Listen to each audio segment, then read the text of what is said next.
mbokk yi nuyu naa leen monsieur le ministre de la pêche maa ngi lay nuyu dafa amoon benn buur bi dafa jël benn nit sës ko rëkk ci kawam ne ko yow benn liggéey rek laa la dénk liggéey bi ma la dénk mooy yow day may wax chaque jour benn mbir boobu mooy chaque jour day may wax nit dong nga nit dong nga nit dong nga ci république monsieur le ministre assemblée nationale parlement moom la ñu dénk mission boobu di fàttali président de la république ak gouvernement fàttaliku leen askan wi loolu moo tax monsieur le ministre ma bind la juróomi yoon yow xam nga ndax tontu nga ma wala tontoo ma bind la juróomi yoon c'est pas pour sama mbégte bopp déedéet ma bind la juróomi yoon ci wàllu napp boobu maa ngi lay wax monsieur le ministre géej bi am na lu fa xew de moytul géej gi de ni ma la ko defee noonu laa ko defee say morom ministre du travail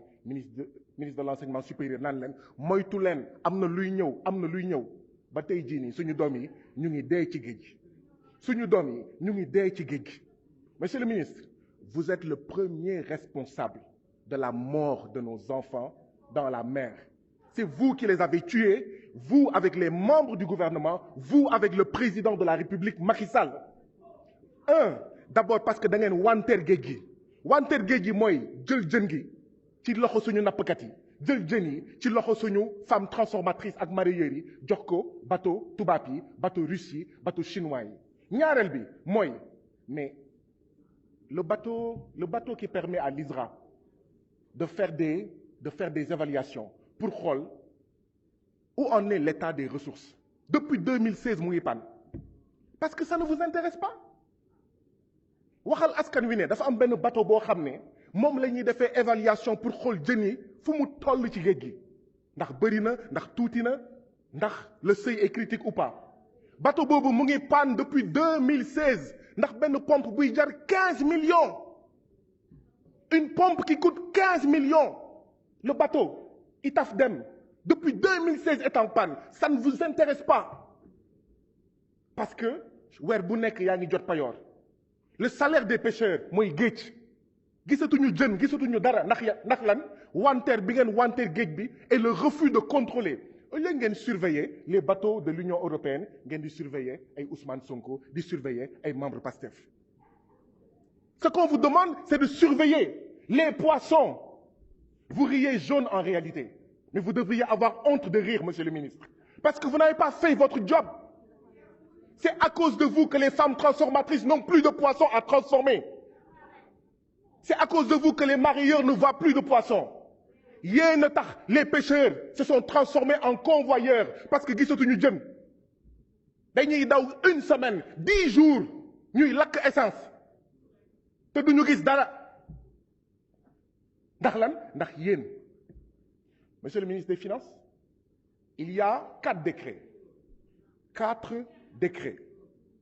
concernant l'ISRA. Un seul décret a été adopté. Il reste 3 décrets qui attendent, monsieur le ministre des Finances, votre avis de conformité. Il y a 3 décrets qui attendent votre avis de conformité. Ces décrets-là ont une incidence sur la situation des chercheurs de l'ISRA, dont certains sont dans le domaine de la pêche. Leurs salaires sont misérables. Soutenir la recherche au Sénégal, c'est soutenir les chercheurs. Et parmi ces chercheurs-là, il y en a qui sont dans le domaine de la pêche. Monsieur le ministre des Finances, tout ce que vous pourriez faire pour accélérer cela, ce serait bien, parce que ça les motive. Renforcer le budget de la recherche, parce que les bailleurs de fonds viennent avec leurs objectifs, qui ne sont pas forcément nos objectifs à nous, nos priorités à nous. Et donc, ils sont obligés de travailler sur les objectifs des autres, sur les priorités des autres, et non sur nos priorités à nous, peuple sénégalais, à nous, Sénégal. Donc, renforcer la recherche, appuyer ces chercheurs.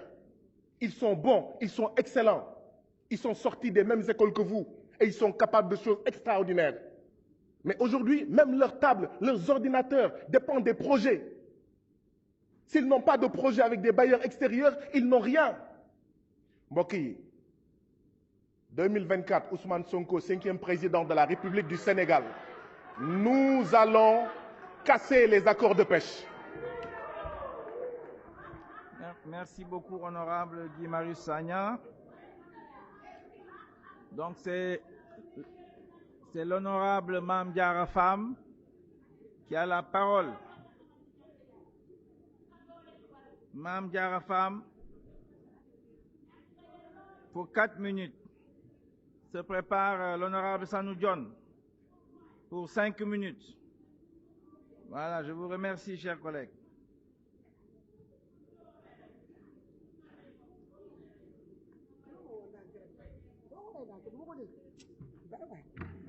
Bonjour, Monsieur le Président. Merci, Monsieur le Président. Assalamu alaikum. Cher ministre maa ngi leen di nuyu, Monsieur le ministre des Finances et du Budget, Monsieur le ministre du Travail, Monsieur le ministre des Pêches. Je vais en profiter nuyu délégation yi ngeen àndal, nuyu sama frère, l'ancien DG de l'APIX et le nouveau directeur général du port autonome de Dakar, Mountaga Sy. Mais ana sama maire dafa tuuti ba mënuma ko gis. Le maire Valdiodio Ndiaye derrière maa ngi kaa nuyu di ko ziar. Di nuyu ñëpp di leen wax monsieur le ministre man dama ñëw ça sera très difficile de parler derrière mon fils Guy Marius Sagna, mais j'ai essayé quand même de relater ce que je pense et ma pensée de ce ministère. Monsieur le ministre waxoon naa la ni la li nga xamante ne mooy marché central au poisson bi nga xam ne notre frère moo koy diriger ñu jël recette yi waxuma sax léegi moitié entièrement laa wax parce que la réponse ne me satisfait pas donc léegi waxuma sax moitié jëlal entièrement je demande ça au gouvernement de donner l'entière recette à la ville de Pikine parce que loolu moom mooy dëgg nit bu jëf ñëwee implanté wu ci sa dëkk amoo tali amoo dara mënoo régler dara dañ lay jox recette ya ca ne te loolooy dëgg loolu inégalité la loolu tooñ la moo tax ma ne dama doon wax moitié ñuy tëb réponse bi léegi dama ne entière. Monsieur le ministre dañu wax ne joxe nañ 21 licences aux étrangers joxe 140 licences aux bateaux nationaux defe naa loolu waxoon naa ko gis naa ko ci rapport bi wante man dama jàpp ni li tax réellement que nag ma bokk ci ñi nga xamante ne immigration laa def xam naa ni immigration clandestine commencé wul ren commencé wul daaw te du jeex tamit après vous avant vous et après vous day ñëwaat mais quand même flux bu mu am actuellement amatu ko woon lan moo ko waral dañ ne géej gi amatuñu ay jën moo tax nit ñi nappatuñu ñii ne repos biologique la ñii ne du repos biologique dañoo jaay ay licence yu bees yoo xamante ne dañ bi nga ñëwee ci sa ministère ak tey lañ ko fi jaay moo tax ma laaj la keroog ne la lan moo ci am réellement la réponse n'est pas venue. Monsieur le ministre loolu ma ciy jaar di la wax le contrôle de nos côtes ça vous revient ou ça revient à la police ou à la gendarmerie. Si c'est le cas prenez toutes vos responsabilités ngeen àndandoo yéen ak ce ministère ak gendarmerie ngeen contrôler suñu côtes yi parce que ce budget là n'a pas voté pour faire du mbaxalu tubaab. Monsieur le ministre man jàpp naa ni la collaboration de la gendarmerie dina am solo ci surveillance bi wante volonté wu ministère bi aussi dina am solo ci surveillance de nos côtes pour xale yi dootuñu embarquer ak 2 heures ak 3 heures du matin. Je pense que nag waxoon naa ko ba pare wax ak koo xamante ne xëy na booy wax ak moom parfois da lay ngóo bi parfois da lay ñaawal amul benn sens wante nañ ko wax rek te dee jóg fi dem maa ngi nuyu général Djibi Ndiaye bu baax a baax ak ñu mu àndal merci beaucoup. Merci honorable. La parole est à Sanou John. Se prépare Ndeye Fatou Sougou.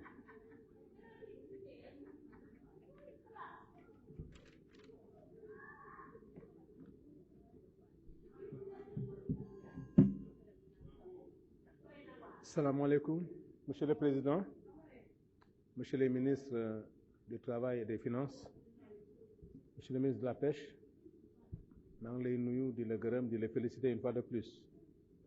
Donc di ñaan yàlla responsabilité bi la yàlla jox mu oyof ci yow ak beaucoup de réussite. Monsieur le ministre, temps bi gàtt na ay question la yu ci bëri parce que du ci mën a développer. Première question bi rek mooy une contribution par rapport à la marine sénégalaise ak li xew parce que temps yi vraiment au niveau de ñi xam géej yëpp xam nañ ne période bi période du sedd la xëy na période yi passé le temps était tellement climat que xale yi dem ci mbëkk mi c'était trop risqué mais bii moom dafa gën a aggravé wu. Est-ce que suñu marine nationale am na ay hélicoptères yoo xam ne mun a survoler pour mun a surveiller la kii daal surveiller gaal yi c'est une question. beneen question jëm ci portu Ndayane pour xam kañ la war a pare ak portu Ziguinchor parce que on y compte beaucoup d'espoir.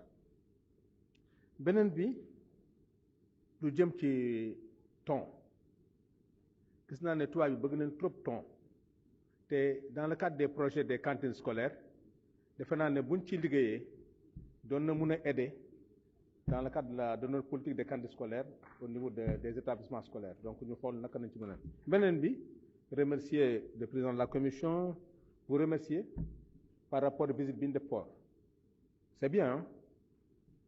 Je ne m'enflamme pas c'est vrai que visiter nañ ko c'est bien gis nañ ne désencombrement am na alhamdulilah gis nañ fa am na capacité maintenant pour recevoir les gros navires ok à un moment donné on avait pensé avec le port de Ziguinchor mais gis nañ ne mais man suma inquiétude mooy Sénégal moom on est très fort mais li may ragal mooy est-ce que am na suivi est-ce qu'il y aura un suivi par rapport à ce qui s'est fait au port c'est bien hein? C'est vrai, il y a un désencombrement on a vu le gros